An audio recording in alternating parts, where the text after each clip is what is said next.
পীরগঞ্জবাসী কল্যাণ সমিতি ঢাকায় এর হুইলচেয়ার বিতরণ।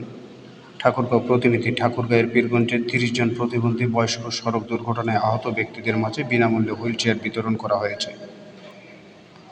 শনিবার দুপুরে পূর্ণিমা কমিউনিটি সেন্টার, পীরগঞ্জবাসী কল্যাণ সমিতি ঢাকা এর আয়োজনে এসব হুইলচেয়ার বিতরণ করা হয়।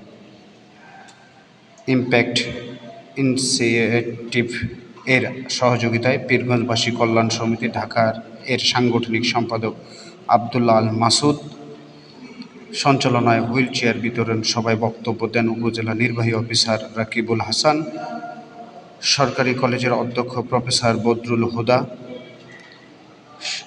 সহকারী পুলিশ সুপার আব্দুল হাই সরকার, সমাজসেবা কর্মকর্তা রফিকুল ইসলাম, পীরগঞ্জ প্রেস ক্লাবের সভাপতি জয়নাল আবেদিন বাবুল, সাধারণ সম্পাদক নসরতে খোদার রানা প্রমুখ।